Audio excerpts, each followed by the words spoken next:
This episode of Trifles is brought to you by listeners like you, who support us on Patreon and Substack. To learn more, go to patreon.com/trifles or trifles.substack.com. Welcome to Trifles, a weekly podcast about the Sherlock Holmes stories. It is, of course, a trifle, but there is nothing so important as trifles. Yes, the beaches were copper, the pince-nez was golden, and the blaze was silver, but there are so many other details to pick apart in the stories. Pray, be precise as to details. You know the plots, but what about the minutiae? Have you ever stopped to wonder about the difference between Holmes's pipes? Or how often he smokes cigars versus cigarettes? Or what Egyptian cigarettes are like? You are very inquisitive, Mr. Holmes. It is my business to know what other people don't know. Scott Monty and Burt Wolder will have the answers to these questions and more in Trifles. The game's afoot.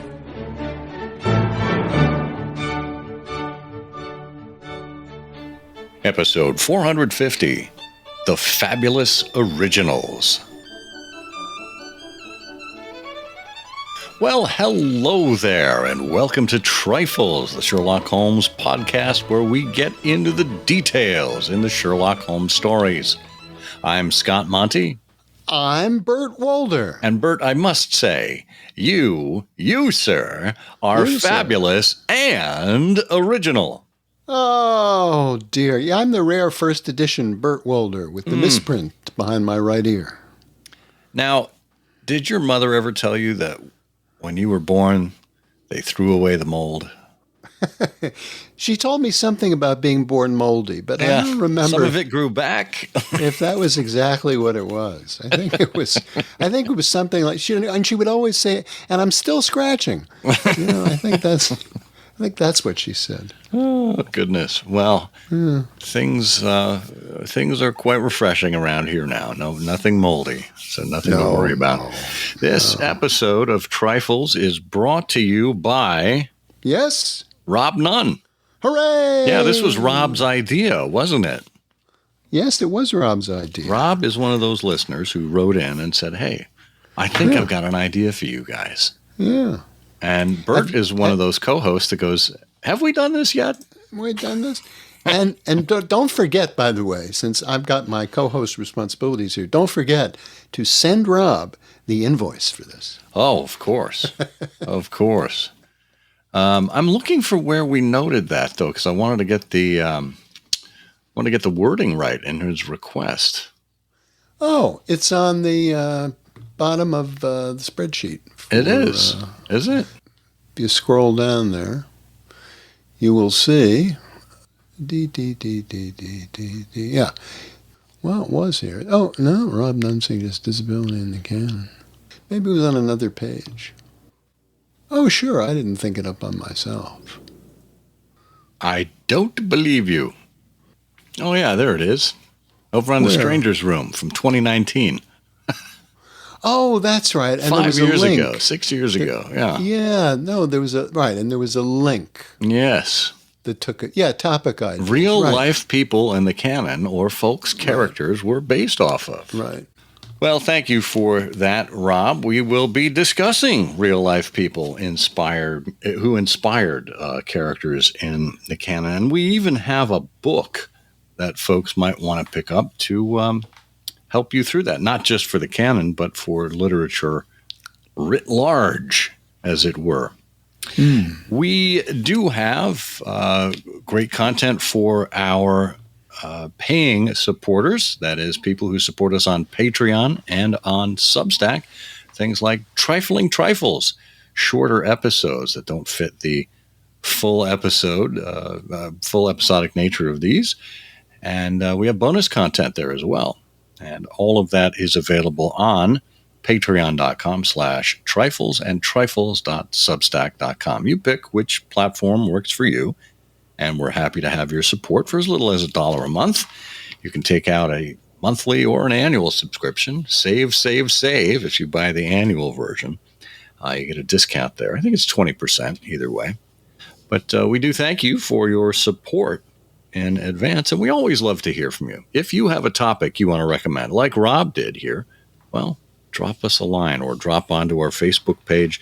We'd love to hear from you. The email address here at Trifles is trifles@ihearofsherlock.com.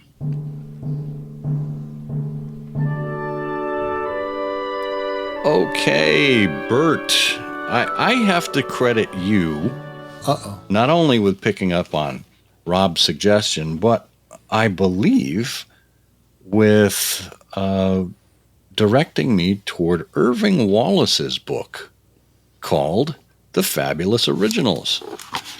This is a book that was published in the UK in 1956. It was published in the US in 1955. But it's called The Fabulous Originals, Lives of Extraordinary People Who Inspired Memorable Characters in Fiction. It's worth picking up because not only does it include a chapter on Sherlock Holmes. You've got this book, don't you? I don't think that I do. Oh, goodness. In this book. But we also have The Real Dr. Jekyll and Mr. Hyde.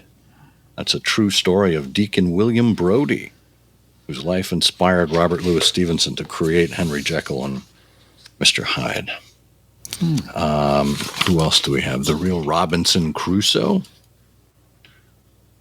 The Real Lady Arabella Dudley.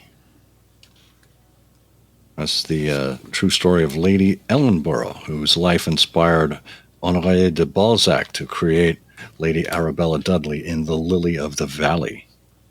Now, wasn't there also a book by a noted old irregular? I can't remember his name, and I do have that book somewhere that is very similar, that is just about some sort of I think you're thinking of Earl Walbridge. Yes, that is what I was thinking of. Exactly right. Literary characters drawn from life. Yes, now that book I have. I think I have that one too. Yeah. I'm looking around my shelves. I don't know exactly where I put that one. Yeah. Yeah. Yeah, that's a terrific book. Earl Walbridge. Yeah. 1953, published by the Bibliographical Society of America. We'll have links to both of these books. They're obviously out of print, but you can find them used on sites like ABE Books and the rest. But we'll have a link to those so you can go hunting yourself or just make a note of it so when you are at estate sales or used bookstores, you can perhaps come across a copy of this as well. Yeah, definitely. Yeah. So why don't we begin at the beginning then with the character inspired from real life, Sherlock Holmes? Well, yes, let's begin with Sherlock Holmes. And the nice thing about this is I think that we can, step through a series of these characters because it is interesting, this question of who in real life, if you want to start with that jumping off point, who in real life might have inspired a character in the world of Sherlock Holmes. And we do have some information about this in many cases from the authors themselves, but in Conan Doyle's case, certainly in the case of Sherlock Holmes, there's a couple of things. One is that Conan Doyle gave a talk in the 1920s at the Stoll Film Company, in which he rather remarkably addressed the issue of where the name Sherlock came from. And he told his audience that it was a cricketer that he had played against. And in fact, he said that occasionally he would draw character names from cricketers. But in more in detail, the character of Sherlock Holmes was inspired, in Conan Doyle's own words, by Joseph Bell, a professor at Edinburgh University, where Conan Doyle was studying for his medical degree. And he had the ability, at a glance, to detect things about patients who had come in to the school for meetings with the physician and to participate in classes and so on. and could identify their experience, their profession, and so on, from details about their clothing and hand and appearance and so. And it was Conan Doyle's inspiration that if someone like that turned to detective work, he would be remarkably well equipped to do that. And the other character that contributed, I think, to the character of Sherlock Holmes is George Turnavine Budd, a character who appears as Dr. Cullingsworth in the Stark Munro letters. And this is a fellow student of Conan Doyle's whom he was unfortunately in business with after his graduation in a very disappointing engagement that left him penniless. But Budd, Conan Doyle remarked at one point, I think it's in Memories and Adventures, where that Budd never wrote when a telegram would do. Something that he then later said about Sherlock Holmes. And Budd was a histrionic character, very enthusiastic about things, particularly his own abilities. But he was a real scoundrel. So there are these sort of elements that go into the world, into the character, the personality of Sherlock Holmes. Yeah. And, of course, we have the admission from Conan Doyle in his own autobiography of an instance in one of his medical school classes when a civilian, a patient, was brought in, total stranger to Dr. Bell. And Bell came forward, took a look at him, and then asked him, he said, "Well, my man, you served in the Army?" "Aye, sir." "Not long discharged?" "No, sir." "A Highland regiment?" "Aye, sir." "A non-com officer?" "Aye, sir." "Stationed at Barbados?" "Aye, sir." And Dr. Bell turned to his students. "You see, gentlemen, the man was a respectful man, but he did not remove his hat. They do not in the Army. But he would have learned civilian ways had he been long discharged. He has an air of authority, and he's obviously Scottish. As to Barbados, his complaint is elephantiasis, which is West Indian and not British." Mm-hmm. And we almost see that very exchange from Sherlock and Mycroft in their perch up on the first floor of the Diogenes clubs. They're looking down onto the street at the non-commissioned officer. Yeah, very good. Well, and then from Holmes, we might as well get to Moriarty. Moriarty, according to some people, was inspired by the real-life felon Adam Worth. Adam Worth, a German-born American. He began as a New York pickpocket.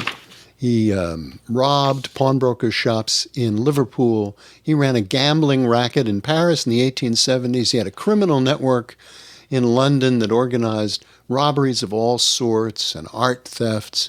He was arrested, he was tried, he was jailed in Belgium, and a Scotland Yard detective once called him the Napoleon of the criminal world. A title that Conan Doyle was aware of, probably because, among other things, Adam Worth stole a Gainsborough painting in 1878. And that some people say, became the Napoleon of crime, contributed to the master criminal of Moriarty. Oh, I thought it's because he was short. Kept his hand in his jacket. Yeah, that's right. That's right. That makes sense. I recall in my very first encounter with Sherlockian scholarship, before I knew better, I was all of 15 years old doing a research paper, and I came across this fascinating book called Naked is the Best Disguise by Samuel Rosenberg. Yeah. And I recall in that book that Rosenberg drew parallels between Friedrich Nietzsche and Professor Moriarty. But I can't say for certain that Nietzsche was the inspiration behind it. Yeah. Well, as long as we're talking about the big names in the canon, why don't we go to the other big boy, the big Holmes boy, Mycroft? Oh, Mycroft. Yeah. Well, this has been sort of a pet theory of mine that I've written up in various places, but there's more than a passing connection between Mycroft and Arthur Balfour, Prime Minister Arthur Balfour. He was born in 1848, educated at Eton and Trinity College. He was the private secretary to his mother's brother, the third Marquess of Salisbury, who was foreign secretary in Disraeli's administration. And that's where Bob's your uncle, that phrase, which I'm sure we've talked about, came into treatment. A lot of contemporary accounts suggest he was like Mycroft in certain ways. There was a reporter at the Times who met Balfour and said he had charm and wit. He could be energetic when he chose, but he chose very seldom. He had a marvelously acute mind, but he feared the logic of its conclusions. He was truly bored by almost everything, and he was born lazy. And another biography of his described him as having a marked deficiency of energy. He said this biographer Raymond, E.T. Raymond, constitutionally indolent. He's capable of considerable periods of concentrated effort, but he lacks an appetite for work. And of course, that reminds people of Mycroft's own comment, Sherlock has all the energy of the family. But indeed, there's a greater connection here because Balfour had a younger brother, Francis, who was a Cambridge zoologist. And Francis attempted to scale the then unconquered Aiguille Mont Blanche on Mont Blanc and died in the attempt. So he had died in sort of the Swiss mountains. And also, there's another link here because in 1894, Balfour assumed the presidency of the British Society for Psychical Research.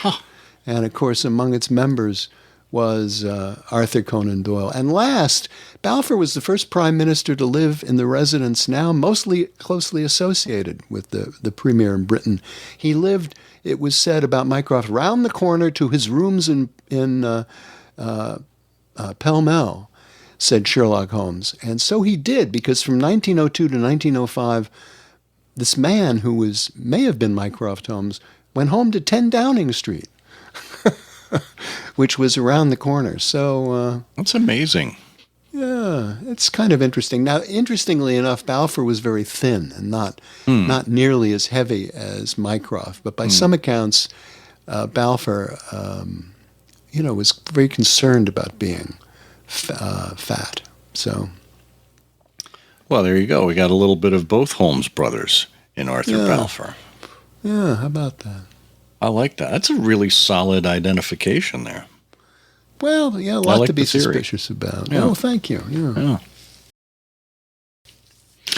Well, why don't we move to the distaff side and see if we can identify who might have inspired Irene Adler. Irene Adler. Yeah. Well, we know about Irene Adler that she was born in New Jersey. And someone else who was born at least in Jersey, but on the British island of Jersey, was Lily Langtry. She has been described as a Victorian pinup girl. She appeared on advertising posters for Pear's soap. She'd been an artist's model for a while. I think she acted on the stage in the West End.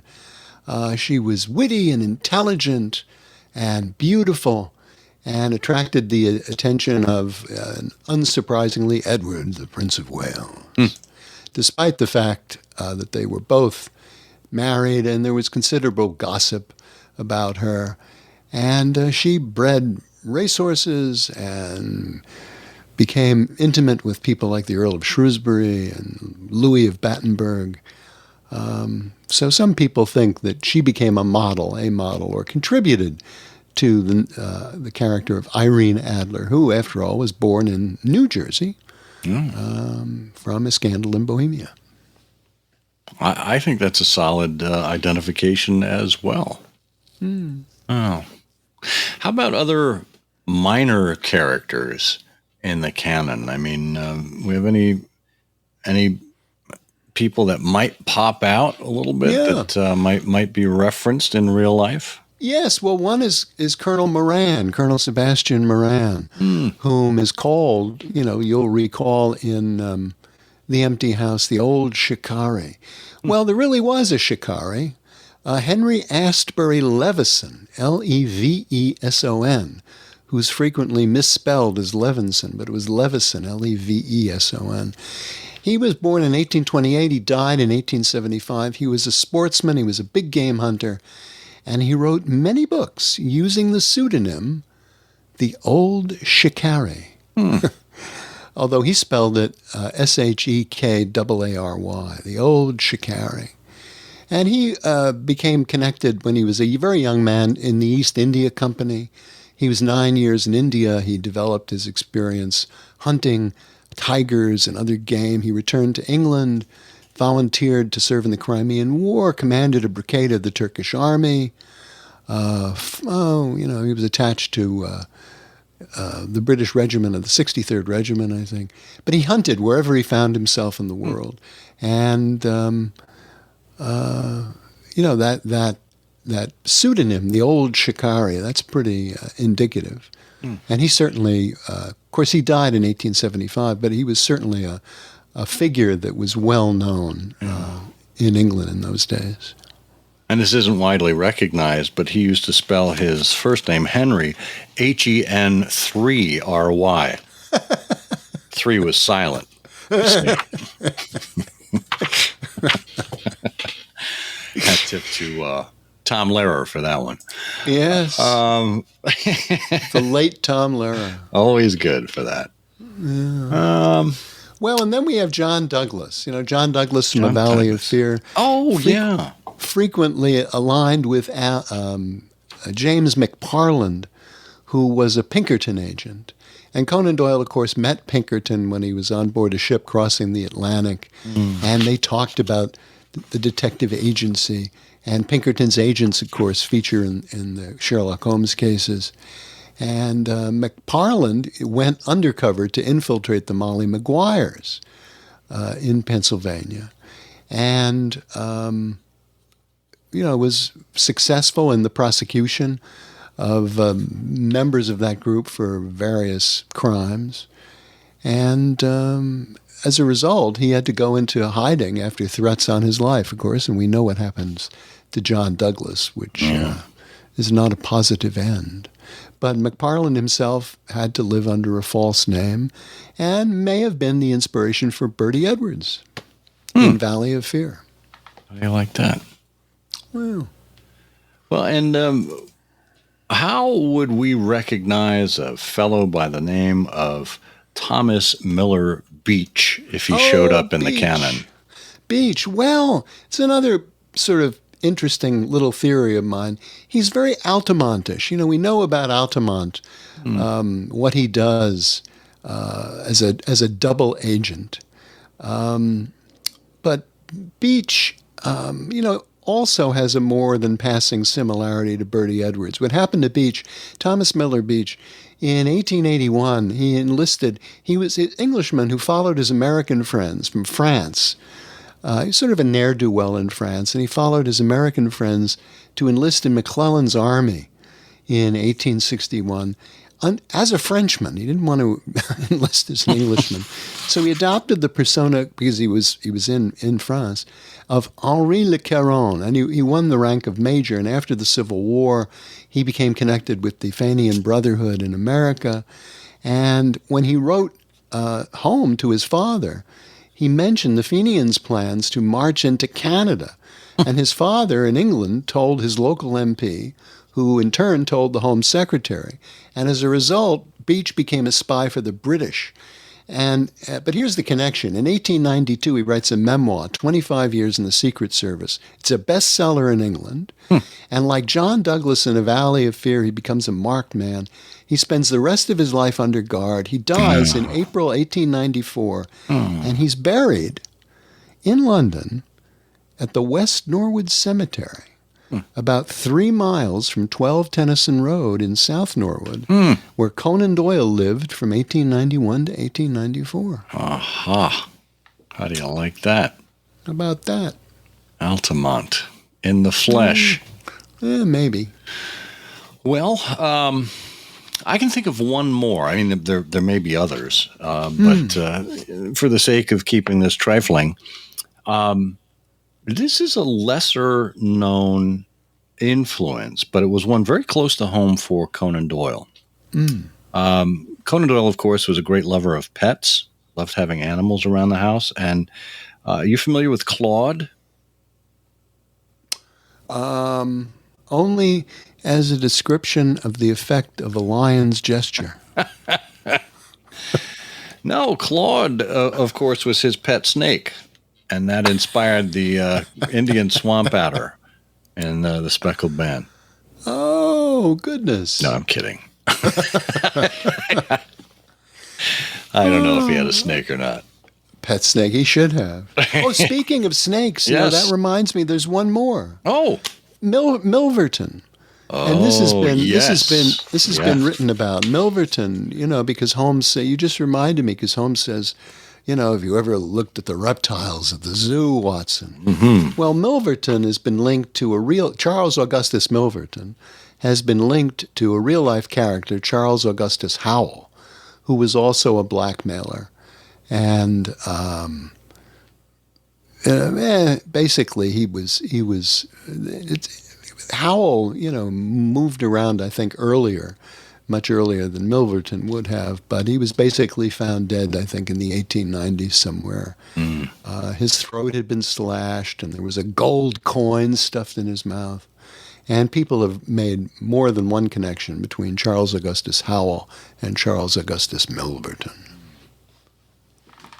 fantastic. Well, dear listeners, if you can think of any other real-life people who may have inspired characters in the canon, let us know.